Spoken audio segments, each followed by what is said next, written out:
Bonjour tout le monde, bienvenue à cette capsule. Avant de commencer, peut-être une petite publicité. Je voyais derrière sur les tables notre pain quotidien. 10 réflexions de Noël portant sur Christ et notre besoin d'appartenance, célébrer Jésus. C'est gratuit en arrière. Je viens de le prendre, je n'ai pas eu le temps de tout le lire, mais intéressant et surtout intéressant à donner. Comme évangélisation, ramener le sens de Noël, c'est vrai, ça a l'air vraiment, pas ça a l'air, là, c'est vraiment bien. OK. Donc, on est toujours en extension la confession de foi après avoir fait le chapitre sur la loi. On a entrepris de voir ensemble les 10 commandements. Donc, on est toujours dans les 10 commandements. La semaine passée, on a vu le commandement sur « Tu ne commettras point d'adultère ». Donc, on a vu beaucoup les bases du mariage. Qu'est-ce qu'un mariage dans les Écritures? Fait que ça, c'est un point important à enseigner en passant à nos enfants dans les églises, à ne pas prendre pour acquis que parce que les membres sont dans une église qui ont une bonne compréhension du mariage, de ce qu'est le mariage. Donc ça, c'est important de se le rappeler, et encore plus dans la société où on vit, où ce que le mariage est, entre guillemets, mis de côté. On est toujours dans les commandements horizontaux, un petit rappel. Donc, dans les 10 commandements, il y a les 4 premiers qu'on dit que ce sont des verticaux, relation de la créature envers son créateur, et les 6 derniers qui sont horizontaux, donc la relation entre créature et créature, donc entre frères et sœurs. Fait que ça, c'est important aussi de se le rappeler. Et on avait posé le fondement d'honorer ton père et ta mère. C'était vraiment le premier commandement horizontal qui pose le fondement pour le restant de ta vie dans cette société. Le lieu familial est l'endroit où tu reçois le fondement dans ta relation avec les autres individus le reste de tes jours. C'est le lieu de la discipline, c'est le lieu de la protection, c'est le lieu de l'amour, c'est le lieu où ce que tu reconnais que tu n'es pas parfait. C'est le rôle des parents de le rappeler. C'est le lieu aussi de la réconciliation. Les parents donnent le pardon. C'est le lieu parfait. Et ce commandement-là pose le fondement pour le reste. Et on s'était dit, tous les autres commandements horizontaux sont stimulés, sont facilement comprenables dans cette phrase « Tu aimeras ton prochain comme toi-même ». Aimer les autres. Tous les autres commandements, c'est de prendre soin des autres. De ne pas commettre d'adultère, c'est de prendre soin des autres. Tu ne commettras point de meurtre, c'est de prendre soin des autres, etc. Fait que ce matin, on va voir le 8e commandement, tu ne voleras point ou tu ne déroberas point. C'est un commandement un peu comme tu ne commettras point de meurtre, c'est comme, ça va de soi. Me semble que c'est logique, hein? Tu ne voleras pas. Aimez-vous vous faire voler ou vous êtes-tu déjà fait voler dans votre vie? Oui, non, c'est pas plaisant, hein? C'est une des choses que j'aime le moins. ça me frustre un peu. On s'est fait voler dans notre auto une fois d'un stationnement, puis à quelques autres petites occasions. Donc, il n'y a personne qui aime se faire voler. Donc, le commandement « tu ne voleras pas » est facile à comprendre. On pourrait terminer cela. Encore une fois. Si j'aime pas me faire voler, ça fait bien du sens que je ne vole pas. Hein? Ça fait bien du sens. Donc, toujours inspiré du livre de Kevin DeYoung sur les 10 commandements que je vous recommande beaucoup à lire. Je pourrais aussi vous demander cette question. Est-ce que vous avez déjà volé dans votre vie? Levez pas votre main, levez pas votre main. Répondez dans votre cœur. Question un peu gênante, n'est-ce pas? Mais pourquoi pas se la poser? Puisque le Seigneur met tant d'emphase. pourquoi pas se demander en nous-mêmes, faire un petit test. Seigneur, est-ce que j'ai déjà volé? Est-ce que j'ai déjà violé ce commandement? On est tous d'accord que commettre un vol à l'étalage, là, dans un magasin, dans une tablette, c'est une violation du 8e commandement. C'est pas difficile à comprendre. On est tous d'accord aussi qu'un cambriolage, que ce soit dans votre maison, dans votre auto, dans votre manteau, peu importe, c'est une violation, puis ça ne fait pas de sens. Ça, on est tous d'accord là-dessus. Puis d'ailleurs, la majorité de la société n'ont pas commis de vol à l'étalage, n'ont pas commis de cambriolage, n'ont pas commis des choses comme ça. La majorité. Et Dieu merci en passant. Mais est-ce que ça fait du 8e commandement de quoi d'aussi simple? Je pense pas. Je pense que ça va encore plus loin. Donc, encore une fois, les Écritures, en passant, ne nous cachent pas les fautes des gens de l'histoire biblique sur ce commandement. On nous rapporte des vols dans les Écritures. Tout comme qu'on nous on nous a rapporté des adultères dans les Écritures. On nous rapporte des meurtres dans les Écritures. Donc, ce n'est pas caché. Je ne sais pas si vous avez un exemple de vol dans les Écritures qui nous est rapporté dans votre tête. Et Téraphim, Rachel. Ah, tout le temps les femmes. Non, excusez.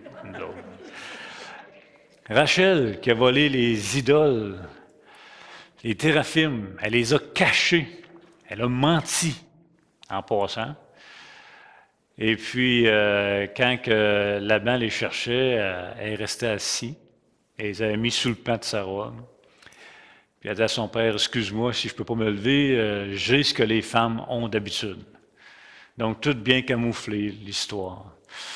On a aussi un vignoble qui a été volé, des terrains. Donc, c'est toujours un fait intéressant de constater que les Écritures ne cachent pas les fautes. Elles les mettent en lumière, pas pour taper sur le clou nécessairement, toujours dans un but d'appel à la repentance, toujours dans un but d'appel à la réconciliation, toujours dans un but de révéler la nature pécheresse et le besoin de grâce envers Dieu. Okay? C'est exactement la même chose dans vos vies. Quand Dieu met en lumière dans votre vie ou dans ma vie des fautes quelconques, des transgressions quelconques, c'est par bonté. Il le fait par bonté pour nous amener à la repentance, pour nous amener à fléchir le genou, pour nous amener dans l'humilité, pour nous amener à crier au secours. Fait que c'est ça le but. Donc oui, on a des exemples, entre autres Rachel qui a volé les Téraphim. Et en passant, Israël était le mieux placé pour comprendre, entre autres, un autre crime. Le 8e commandement interdit le vol des êtres humains. Et là, je m'explique. Qu'est-ce que le vol des êtres humains? Bien, des gens qui sont vendus. Et l'histoire nous en rapporte beaucoup. Et puisqu'il n'y a rien de nouveau sous le soleil, ce qui est arrivé avant, ce qui est aujourd'hui, ce qui est demain, va être tout le temps là. Fait qu'il y a des gens qui ont été pris, arrachés, vendus. C'est des vols. Vendus en esclavage.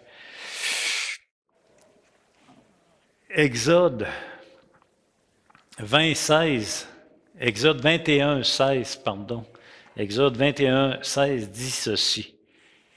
Celui qui dérobera un homme et qui l'aura vendu ou retenu entre ses mains sera puni de mort.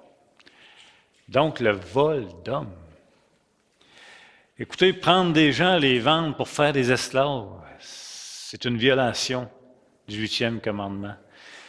Prendre des gens pour en faire des prostituées, c'est un viol du 8e commandement. Prendre des enfants, en faire des mendiants, c'est un vol. Prendre des enfants et les envoyer des mines au front, c'est un vol. Donc, le 8e commandement, il s'extensionne. Et concernant l'esclavage, Israël est certainement le peuple le mieux placé pour comprendre ce crime de ce qu'est de prendre un homme, de prendre un peuple et de le mettre en esclavage. Parce qu'en Exode 20, qu'est-ce qui a précédé Exode? C'est quoi le début de l'Exode? Israël, ça faisait 400 ans qu'il était en esclavage en Égypte, sous la servitude. Ça avait bien commencé avec un roi qui avait de la bienveillance envers les ancêtres de Joseph, mais ça s'est tout de suite corrompu et ce peuple était asservi. Donc, ce peuple pouvait extrêmement bien comprendre ce qu'est le crime de voler des gens pour les mettre en esclavage. Alors, le 8e commandement défend tous abus envers notre prochain dans le but de voler leur dignité. Tu sais, des gens qui n'ont plus de dignité, là, ça a été volé. Des gens qui ont été accablés. Des gens qui sont mis en exposition, en opprobre. Pensez à la Deuxième Guerre mondiale. Les Juifs. Le peu de dignité qui te reste en tant qu'être humain, on essaie de te le voler. Donc ça, c'est une violation du 8e commandement. Toujours, comment je dirais bien, le 8e commandement défend tout abus envers notre prochain dans le but de voler leur dignité, dans le but de voler leur histoire en passant. Les arracher d'une histoire, un peuple qui a une histoire, voler leur histoire et leur en imposer une autre. Et je n'ai pas moyen de faire de dessin, hein? Je suis certain que vous faites tous des liens dans votre tête qu'on entend régulièrement par les temps qui courent. Dans le but de voler leur tradition, puis leur en imposer un autre. Les arracher de leur famille, de leur village, les implanter dans d'autres bâtiments et leur imposer. C'est une violation du 8e commandement. Dans le but de leur voler leurs racines, au détriment des nôtres, se disant meilleurs. Donc, le 8e commandement interdit également toute manipulation pour tirer profit d'une transaction. Toute manipulation. Et M. De Jong parle à l'époque comment on achetait, hein, avec des livres, avec le poids, etc. Moi, ça m'a amené dans mon enfance. Ma mère avait un petit dépanneur dans la maison. Il y avait une pièce qui était réservée, mais c'était vraiment un petit magasin. Puis moi, je ne l'ai jamais vraiment vu en fonction, mais je me souviens des tablettes, puis quelques sacs de raisins, puis des pois. Puis la caisse. Et qu'est-ce qu'était la caisse? Une balance. Ça marchait par poids. Elle mettait des poids, je ne sais pas, moi, 1 livre et demi, 2 livres, 3 livres, puis elle me vidait des poids là-dedans, puis elle pesait, puis ça valait tant du poids. Fait que le 8e commandement interdit toute manipulation. Par exemple, ma mère ne faisait pas ça, là, je vous le garantis. Par exemple, si ma mère a repris un faux poids, un poids qui est écrit 1 livre, mais qui pèse 3/4 de livre. Ça va bien, ça. Ou, si je suis un acheteur, et pendant que ma mère pèse la marchandise, moi, j'ai le doigt en arrière, puis je lève sa balance. Je lève sur le capot, j'allège le poids. C'est toutes des manipulations, toutes des magouilles pour finalement tirer profit. C'est une violation du 8e commandement. À l'inverse, aujourd'hui, l'exemple que M. De Jong donne est pas pire aussi. Il dit, je travaillais dans une épicerie de nuit ou un dépanneur, peu importe. Puis il dit, les gens venaient porter des sacs de canettes, des canettes vides, des bouteilles vides. Puis il disait, dans le temps, ça ne manque pas des machines. Tu sais, aujourd'hui, les canettes, tu avais la machine, souvent en tout cas. Fait que ça se compte ça. Fait que les gens disaient, j'en ai 25, j'en ai 30, j'en ai 100. Mais là, des heures après, lui, il déballait. Oups, il en manque 10, il en manque 15. Oups, c'est pas des canettes, c'est un autre matériel. Donc ça aussi, c'est tout. Je sais que vous êtes convaincus, là. Je sais que vous dites tout, ça n'a pas de bon sens. Mais dites-vous, juste y penser dans votre cœur, c'est déjà une violation du 8e commandement, même si vous ne passez pas à l'acte. Fait que c'est comme ça.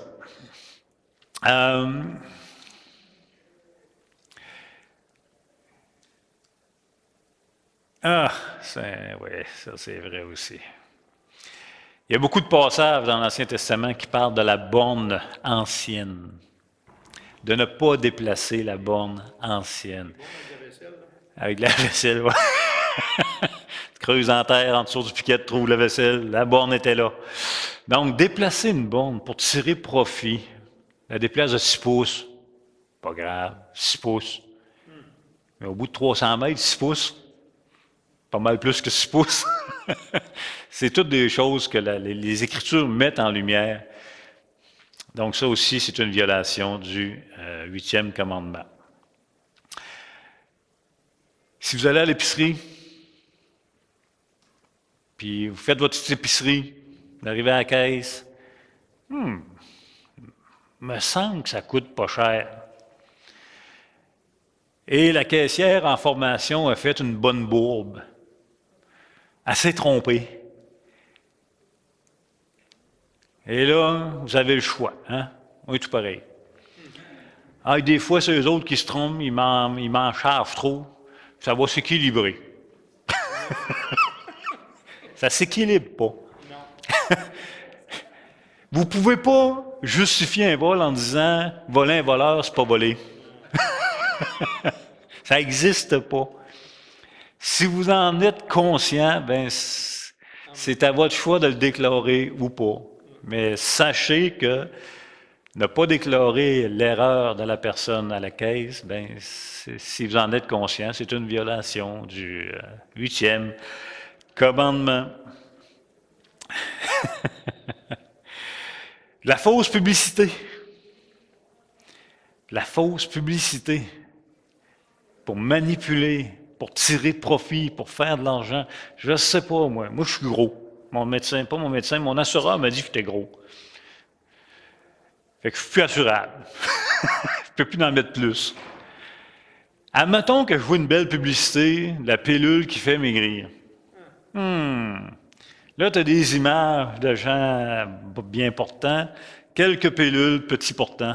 Hey, j'en achète. Finalement, ça fait rien.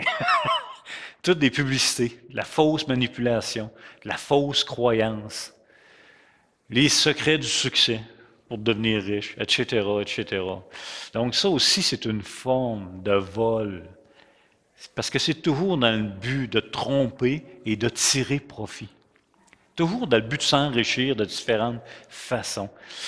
Fait que ça aussi, c'est abusé. Faire un chèque pas de fonds, tout le monde a connu ça à l'époque. Là, c'est beaucoup moins à la mode parce qu'il n'y a presque plus personne qui fait des chèques. Mais faire un chèque pas de fonds, c'est un vol. Même si tu te dis, je vais faire un chèque, je sais qu'il ne passera pas. Mais le temps qu'ils reviennent, qu'ils m'en parlent, je vais avoir le temps d'avoir un petit peu de sous et être capable de payer. Non, non, non. C'est une forme encore de manipulation pour tirer profit pour un temps. Ça aussi, c'est une violation. Utiliser de la fausse monnaie, c'est aussi un vol. Ça, j'ai pas vu ça, mais je me suis fait compter ça souvent par une personne. Changer les prix à l'épicerie. Hey, c'est wise, vous n'avez jamais pensé à ça. Il y a des tomates à 99 cents, puis il y a des tomates à 4,99. Tu prends les tomates à 4,99, tu prends l'autocollant des tomates à 99 cents, puis tu les mets sur ta tomate à 4,99. Vous n'aviez pas pensé à ça? Il y a un gars qui m'a dit ça. C'est cette année, le gars qui m'a fait ça, puis le gars, c'est un gars qui avait l'argent. On n'est pas revenu quand il m'a conté ça. Ouais. Mais c'est ça, la personne qui m'avait conté ça elle était très à l'aise aussi. Mais tu sais, tout ça pour ça. Manger un raisin à l'épicerie. Comment qu'on... Il faut bien que je sache qu'ils sont bons.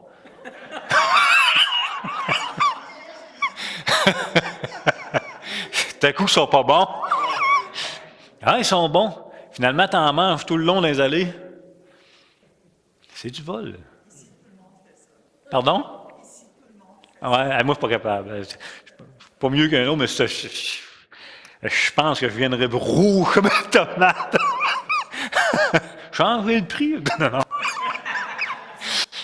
Donc, vous voyez comment que c'est facile et comment que ça peut être simple de transgresser le 8e commandement.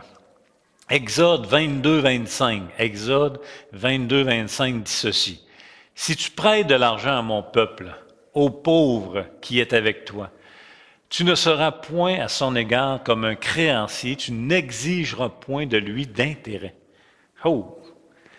Là, encore une fois, on revient au cœur de Dieu, de toujours protéger le prochain et protéger les plus démunis. C'est une sagesse de Dieu, encore une fois, de protéger.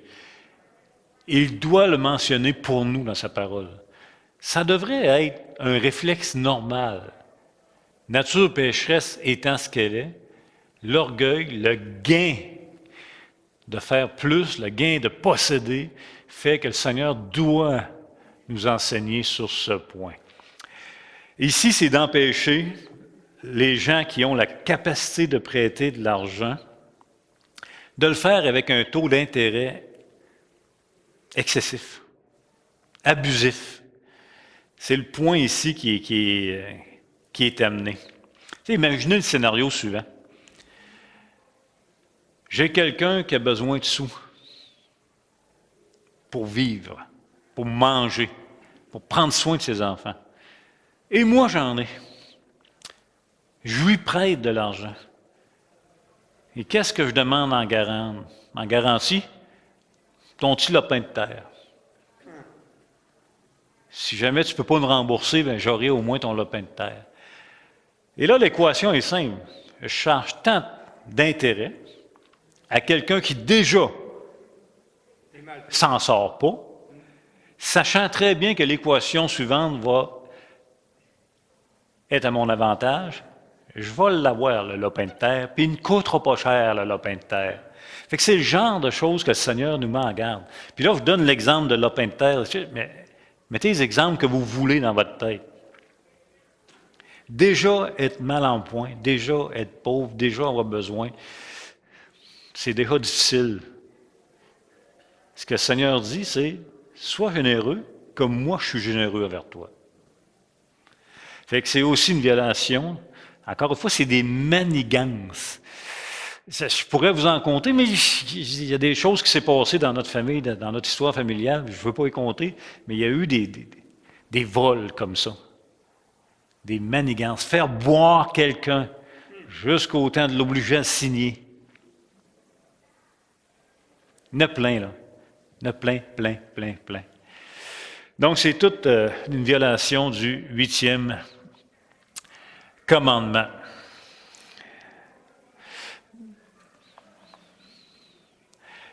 D'autres exemples de vol.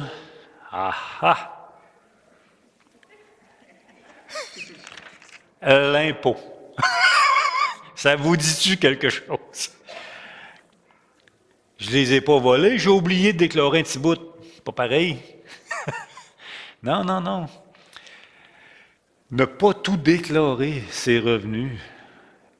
C'est pas parce que c'est l'État que c'est pas volé. C'est pas parce que vous payez cher d'impôts que vous avez le droit de voler l'État. L'État, c'est nous en passant. C'est collectif. Donc, ne pas tout déclarer ses revenus, ça fait aussi partie d'une violation du 8e commandement. Un petit peu de travail en dessous de la table. Je ne sais pas d'où vient l'expression en dessous de la table, mais c'est quand même autre. Ben, manque qu'il se passait de l'argent en dessous de la table, pas que ça paraisse. On a tous été exposés à ça, on l'est encore, puis on va l'être encore. Travailler au noir, ne pas déclarer, c'est une violation, c'est un vol. En passant, vouloir payer en argent pour sauver les taxes, c'est aussi une violation du 8e commandement. Donc, il y a deux choses. Des fois, on se le fait offrir, puis tu sais, des fois, ça fait, entre guillemets, quasiment du sens.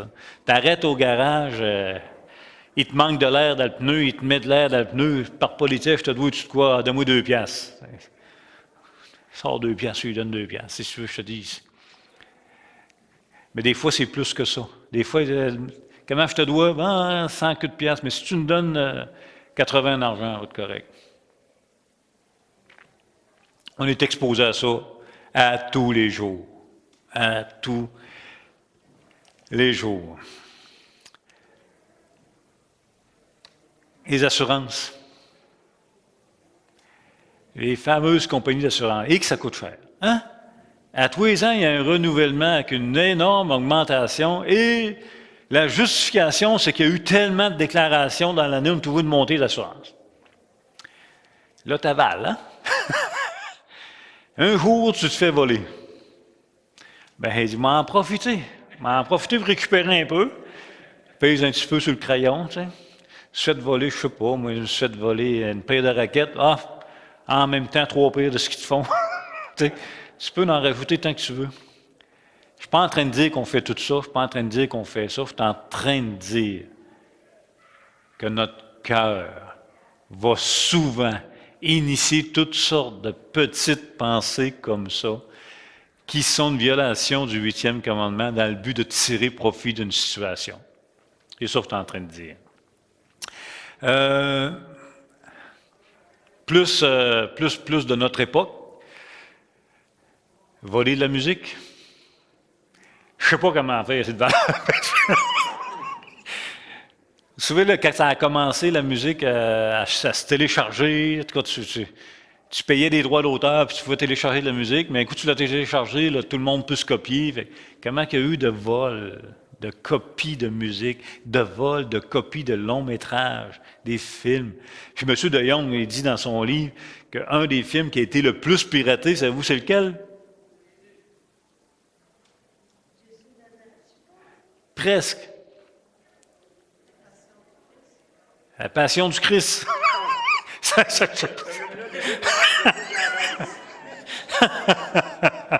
Donc ça aussi, copier des logiciels. C'est toutes des choses, c'est tout du vol. Il y a toutes des clauses. Il y a toutes des clauses. C'est tout écrit noir sur blanc qu'on n'a pas le droit. Voler des droits d'auteur. Voler du temps d'emploi à ton employeur. Prendre 20 minutes de pause au lieu de 15.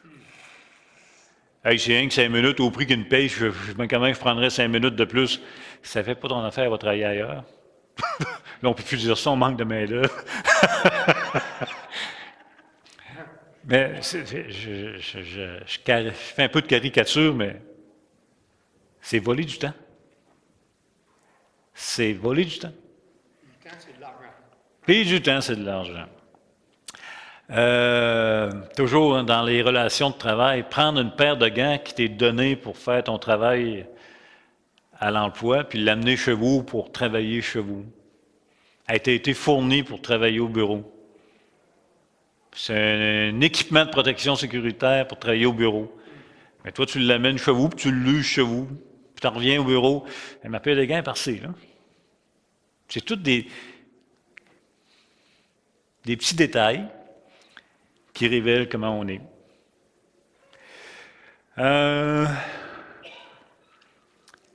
On parle de paire de gants, on peut parler d'un stylo, hein. On pourrait parler d'un trombone.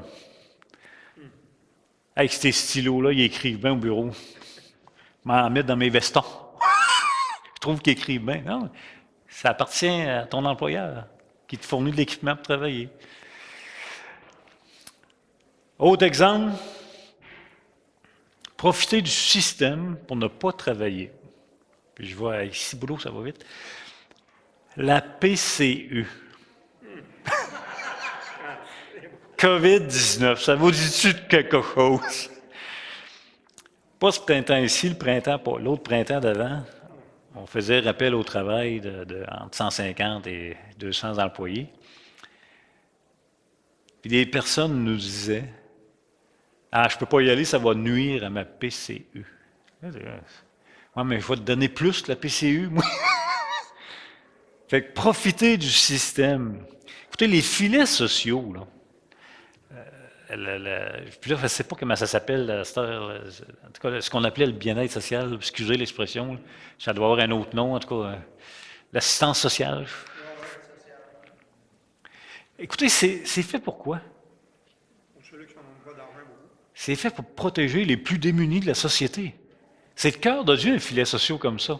Puis d'avoir un pays abondant comme le nôtre, qu'on peut se le permettre, c'est une bonté du Seigneur. Mais avoir la capacité de travailler, puis trouver toujours toutes sortes de ruses pour ne pas le faire, et se laisser vivre par la société, bien, c'est une forme de vol. C'est une forme de vol. C'est une violation. Paul va dire quoi, lui, concernant le travail et manger? Je lui travaille pas, mais il n'a pas mangé. Si quelqu'un ne veut pas travailler, qu'il ne mange pas non plus. L'équation est simple. Et ici, Paul ne parle pas de veuves, ne parle pas de gens démunis. Ici, il parle des gens qui ont la capacité de travailler et qui, en passant à l'époque, se faisaient vivre par l'Église. Il y avait une petite dépendance qui commençait à naître à l'intérieur de l'Église, de profiter de l'Église. Non. Puis Paul donne l'exemple. Lui, Paul, qui devait vivre, qui avait le droit de vivre pleinement de son ministère, a toujours travaillé, afin de ne pas être une pierre d'achoppement de personne. Donc, si tu ne veux pas travailler, ne mange pas non plus. Donc, c'est ça. Grosso modo, on a fait un petit tour de tout ce qui pourrait être une violation du 8e commandement, et c'est certain qu'il y a encore beaucoup d'autres exemples. Et rappelez-vous que voler avec les yeux du cœur, c'est une transgression, toujours dans un but de cupidité. Le 8e commandement nous pousse à aimer notre prochain, à protéger les plus désavantagés de notre société. Et être généreux pour les gens dans le besoin, c'est le cœur de Dieu. Être généreux pour soutenir l'œuvre de Dieu, c'est une logique. Et là, je n'oserais pas vous dire que quelqu'un qui ne donne pas dans l'œuvre vole Dieu. Je vous laisse avec vous. Je vous laisse cet examen de conscience-là. Mais je terminerai en disant, quelle est la motivation derrière tout vol?